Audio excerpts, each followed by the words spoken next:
Your life has every level of escaping a Soviet Gulag. Moment 1, the extra bread. The first level is not the fence. It is the moment you stop eating everything you are given. Your bread ration is wet in the middle and hard at the edges.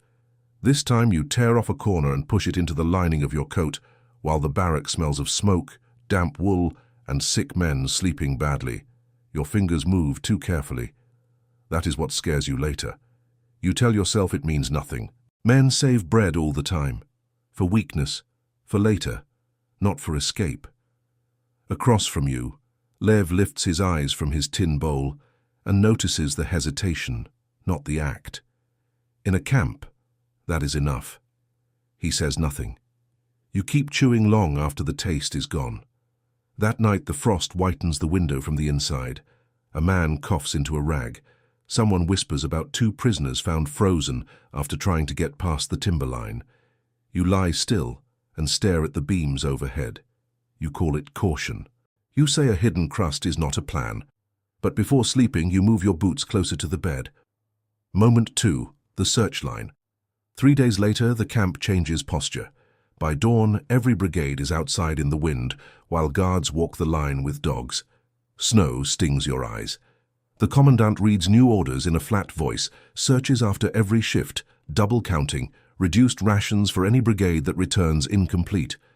That is when rumor becomes policy. A failed escape has punished men who never ran. When the search comes, a guard pushes cold hands through your coat and down your sides. He misses the bread, but finds a short length of wire you took from the repair shed weeks ago. You say it was for your spoon. The lie comes out too fast.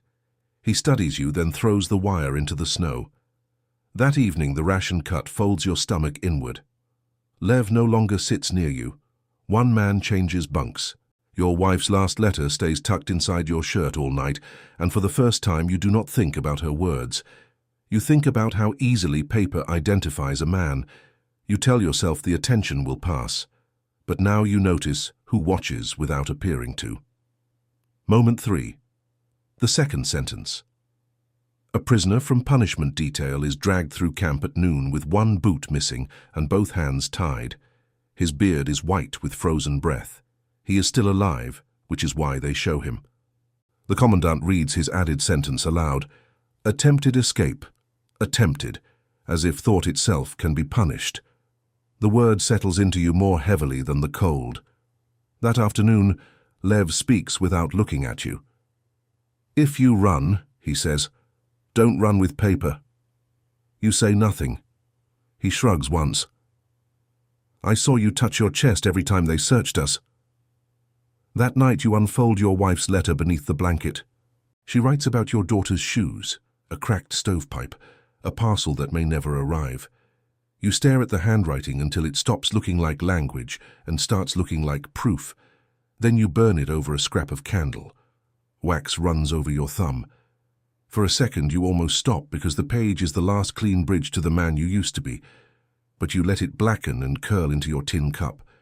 You call it necessity. No papers, no names, no trace. What you do not admit is simpler. Once the letter is gone, there is less left tying you to the version of yourself that would stay. In the morning you volunteer for outer timber duty during a snow front. Moment 4. The White Forest. This is the part where history leaves the barrack and enters your body. The forest is not dramatic. That is what makes it terrible.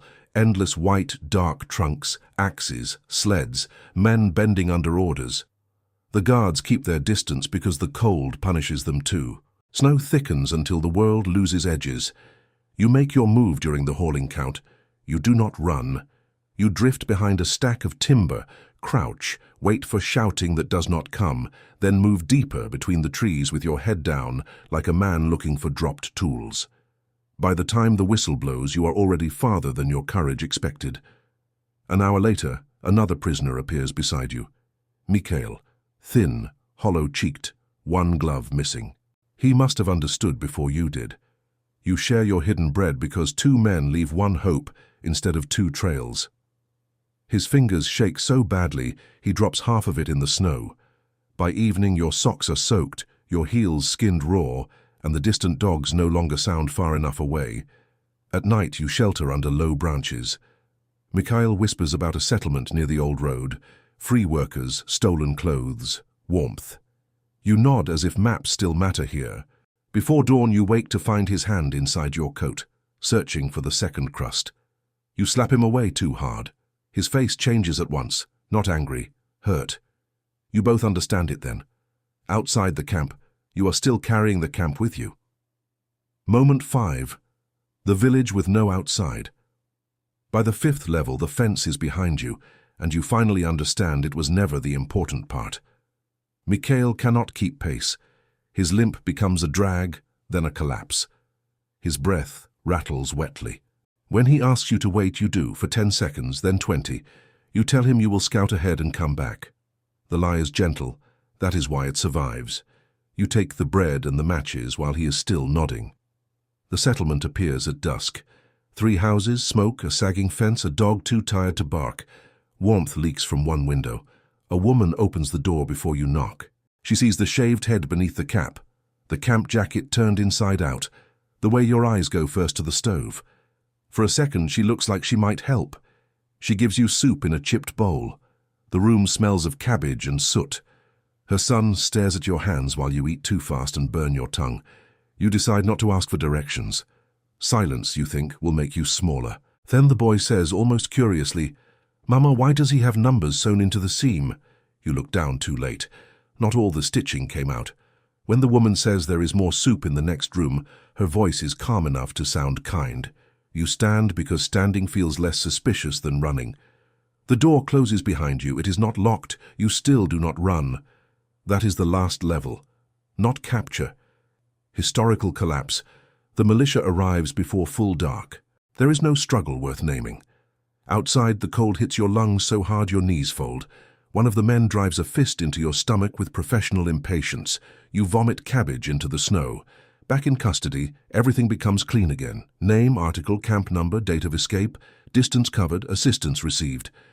An officer writes it all down without surprise. Mikhail's name is mentioned once. You say you were alone. He does not challenge the lie. They add years to your sentence in a few strokes. A doctor opens the blisters on your heels. A clerk inventories what you carried back from freedom. 1 spoon, 1 belt, 1 empty matchbox, no papers. Then the convoy takes you east again. Existential epilogue. You survive longer than Stalin. Years later, when the state finally decides you are small enough to release, your daughter is grown, and your wife has learned to speak in careful sentences. At supper, your daughter leaves half a slice of bread on her plate. Without thinking, you wrap it in a napkin and slide it into your pocket. Everyone notices. Nobody speaks. You sleep in your clothes the first winter home, boots by the bed, belt threaded. When the pipes knock at night, your eyes open before the sound is finished. You never sit with your back to the door. You never finish a letter without wondering who else will read it. Your wife asks once quietly, why you keep checking the window before sleep. You almost say habit, but habit is too innocent a word for something that has reorganized your bones. So you tell her the truth in the smallest form it can bear. Because sometimes, you say, I still think they are counting. And even in a warm room with soup on the table and your own name back in your papers, you do not quite stop listening for the whistle that means the line is forming again.